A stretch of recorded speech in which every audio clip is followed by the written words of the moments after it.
ఈరోజైతే మనం తిరుమల మొత్తం అయితే పూర్తి చేసుకుంటే పాండిచేరి అయితే వెళ్ళబోతున్నాము. పాండిచేరి కంచెపేట చాలా బాగుంటుందండి. ఈ వీడియోని ఎంట్రెన్స్ చూస్తున్న చూస్తే పాండిచేరిలో విషయాన్ని విధంగా అర్థమవుతాయి. మొదటి సబ్స్క్రైబ్ చేసుకోకపోతే సబ్స్క్రైబ్ చేయకపోతే ప్రతి తిరుమల బస్ స్టాప్ ట్రైన్ అయితే ఉన్నాము. తిరుమల బస్ స్టాప్ అది మనం ఇప్పుడైతే ప్రయాణం అయితే స్టార్ట్ చేస్తున్నాము. నైట్ 8 గంటలకు రీచ్ అవుతాము. ఈ వీడియోలో పూర్తి అయితే ఇస్తాను. చాలా అద్భుతంగా అయితే వస్తుంది. నీ సపోర్ట్ నాకు కావాలి. నీ సపోర్ట్ ఇస్తే చాలు, ఇంకా రెచ్చిపోతాను. సబ్స్క్రైబ్ అయితే చేసుకోండి. తిరుమల బస్ స్టాప్ లో అయితే మనం పాండిచేరి బస్ అయితే మనకైతే కనిపించింది. పాండిచేరి బస్ అయితే లేట్ చేయకుండా ఎక్కేద్దామని మేమైతే ఎక్కేసాను.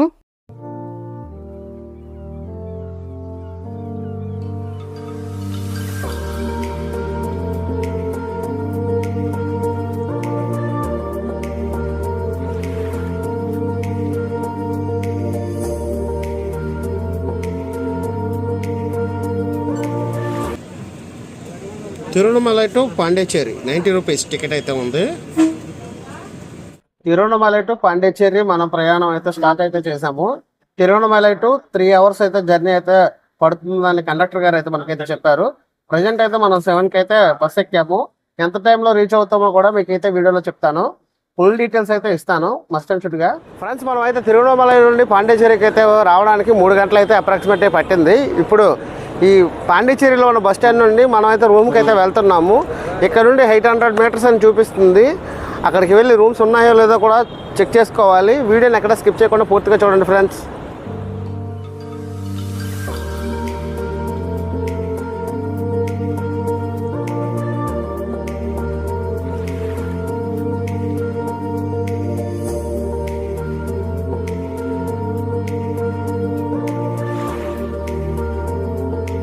ఇప్పుడు మనం ఉన్నది మూడులేరుపేట ఏరియా. ఈ ఏరియాలో టెంపుల్ అయితే ఉంది, చూస్తున్నారా? టెంపుల్కి ఎదురుగా ఉన్న రోడ్లో లెఫ్ట్కి అయితే ఒక సందు అయితే ఉంటుంది. ఈ సందు నుండి కొంచెం ముందుకు వచ్చిన తర్వాత లెఫ్ట్కి తిరగాల్సి ఉంటుంది.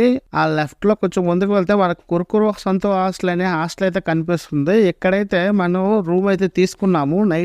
నైట్ మనం వచ్చే టైంకి అయితే చాలా లేట్ అయిపోయింది. వీడియోలో చూపిద్దామంటే నైట్ క్లారిటీ అయితే లేక మార్నింగ్ అయితే నేనైతే ఈ వీడియోలో అయితే మీ కోసం తీసాను. మేము నైట్ అయితే వచ్చాక స్టే అయితే హోటల్లో అయితే చేయలేదు, హాస్టల్లో అయితే స్టే అయితే చేసాము. చూడండి, కురుకురు సంతో హాస్టల్ ఏసీ అని ఉంది. ఇది ఏసీ హాస్టల్. హాస్టల్ లోపల రూమ్స్ అయితే ఎలా ఉంటాయో మీకైతే చూపిస్తాను. లెఫ్ట్లో అయితే చెప్పులు పెట్టుకోవడానికి ఇలా అయితే ఉన్నాయి. ఎవరు వచ్చినా అక్కడ చెప్పులు పెట్టుకొని లోపలికి అయితే వెళ్ళాల్సి ఉంటుంది. ఇక్కడ ఉన్న ప్లేస్ అయితే ఇలా ఉంటుంది లోపల మొత్తం. ఇక్కడ లోపల అట్మాస్ఫియర్ కూడా చూడడానికి అయితే చాలా బాగుంది. ఇక్కడ చెట్టు చూడండి ఎంత అందంగా ఉందో. ఇక్కడైతే వచ్చి ఎవరైనా కూర్చోడానికి 2-3 కుర్చీలు అయితే వేశారు. ఇక్కడ హాస్టల్ కురుకురు సంతో అని చూసి గ్రాఫైట్ డిజైన్లో అయితే బాగా డిజైన్ చేశారు. ఇవైతే కామన్ బాత్రూమ్స్ 2. ఎవరైనా వస్తే ఇక్కడ కామన్ బాత్రూమ్ అయితే యూజ్ చేసుకోవాల్సి ఉంటుంది. And mirror with sink. Left సైడ్లో అయితే వాటర్ బబుల్ అయితే పెట్టారు. వాటర్ తాగడానికి ఏ ప్రాబ్లం ఉండదు వాటర్ కావాల్సిన వాళ్ళకి. అలానే వంటగది కూడా ఉంటుంది. ఇక్కడ ఎవరైనా వస్తే వాళ్ళు బట్టలు అయితే ఇస్త్రీ చేసుకోవచ్చు. విత్ ఐరన్ బాక్స్ కూడా అవైలబుల్గా ఉంది మనకైతే.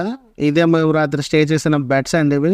ఒక్కొక్క బెడ్కి అయితే 500 రూపీస్ అయితే ఛార్జ్ చేశారు. మిగిలిన బ్యాచ్ కూడా ఇలా అయితే మనతో పాటు ఉన్నారు. హాస్టల్ కాబట్టి మనతో పాటు ఇలా చాలా మంది అయితే ఇక్కడైతే స్టే చేశారు.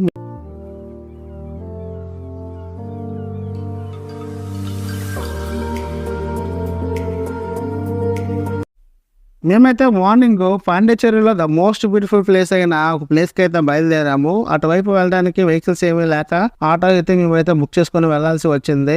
ఆటోకి అయితే 150 రూపీస్ అయితే తీసుకున్నారు. ఎందుకంటే మార్నింగ్ ఆ ప్లేస్కి వెళ్ళడానికి ఏమి ఉండవు కాబట్టి. ఈరోజైతే మనం పొద్దుగా ఎక్కడికి వచ్చాం అనుకుంటున్నారా? పాండిచేరిలో ద మోస్ట్ బ్యూటిఫుల్ ప్లేస్ అయిన రాక్ బీచ్కి. ఇక్కడికి చాలా మంది వాకింగ్ అయితే చేయడానికి వస్తారు. అలాగే విజిటర్స్ అయితే ఇక్కడ సన్ రైజర్స్ వ్యూ పాయింట్ చూడడానికి వస్తారు. మెయిన్లీ ఇక్కడ సన్ రైజర్స్ వ్యూ పాయింట్ అయితే అదిరిపోతుంది. మేమైతే మార్నింగ్ బయలుదేరి ఇక్కడికైతే వచ్చేసాము. సన్ రైజర్స్ వ్యూ పాయింట్ అయితే చాలా అదిరిపోయింది.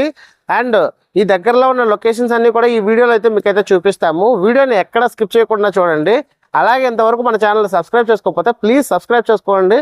మన ఛానల్ని ఫాలో అయిపోండి ఫ్రెండ్స్. ఈ బీచ్లోకి రాగానే మనకు ముందుగా ఈ పార్క్లో ఉన్న డాల్ఫిన్స్ అయితే మనకైతే కనిపించాయి. చూడండి, లొకేషన్ అయితే అదిరిపోతుంది. భూమి ఆకాశం కలిసి ఉన్నట్టు వేరే లెవెల్లో ఉంది ఇక్కడ ఉన్న ప్లేస్ అయితే మాత్రం.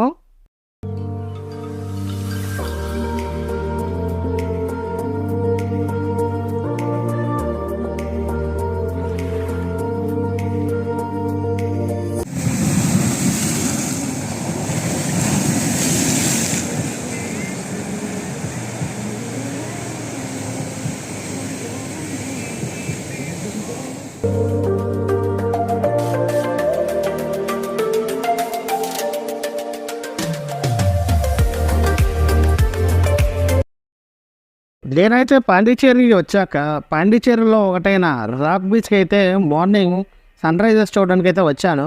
యాక్చువల్లీ నేను అనుకున్నది మార్నింగ్ సన్ రైజర్స్ అనేది అన్ని బీచ్ల్లోనే ఉంటుంది అనుకున్నా, కానీ ఇక్కడికి వచ్చాక మాత్రం బీచ్ మార్నింగ్ వ్యూ అయితే అదిరిపోయిందండి. ఈ బీచ్ నుండి సన్ రైజర్స్ అయ్యే వైపు చూస్తే భూమి ఆకాశం కలిసిపోయినట్లు ఎంతో అద్భుతంగా అయితే ఉంది. నాకైతే చాలా హ్యాపీగా అనిపించింది, ఎందుకంటే ద మోస్ట్ బ్యూటిఫుల్ ప్లేసెస్లో పాండిచ్చేరి సన్ రైజర్స్ ప్లేస్ అయిన ఈ రాక్ బీచ్ అంటే చాలా చాలా అంటే అద్భుతంగా ఉంది. మీరు ఎప్పుడైనా ఇక్కడికి పాండిచ్చేరి వస్తే ఖచ్చితంగా విజిట్ చేయాల్సిన ప్లేసుల్లో అయితే ఇది ఒకటండి. చూడండి, మబ్బుల్లో నుండి సూర్యుడు బయటకు వస్తున్నట్టు ఆ సూర్యకిరణాలు అనేది సముద్రం మీద పడుతున్న దృశ్యం చూడడానికి అయితే 2 కాళ్ళు చాలవండి, అంత అద్భుతంగా అయితే ఉంది. ఇక్కడికైతే చాలామంది ట్రావెలర్స్, టూరిస్టులు, మిగతా చాలామంది కూడా వస్తున్నారు. కానీ ఈ rock beach morning sunset, sunrise చూడడానికి అయితే చాలా అద్భుతంగా అయితే ఉంది.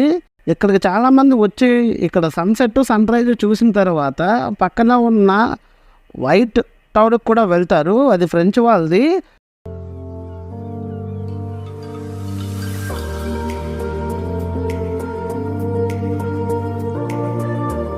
ఈ వీడియో చూసాక మీలో ఎంతమంది ప్లేస్కి విజిట్ అయ్యారో కింద అయితే ఒక కామెంట్ అయితే చేయండి. నెక్స్ట్ వీడియోలో అయితే వైట్ ఫ్రెంచ్ కాలనీ గురించి కూడా మీకైతే ఎక్స్ప్లోర్ అయితే నేనైతే చేస్తాను. ఈ వీడియో కనుక మీకు నచ్చితే ఒక లైక్ చేయండి, ఒక కామెంట్ చేయండి. వెళ్ళే ముందు మన ఛానల్ సబ్స్క్రైబ్ చేసుకోండి ఫ్రెండ్స్.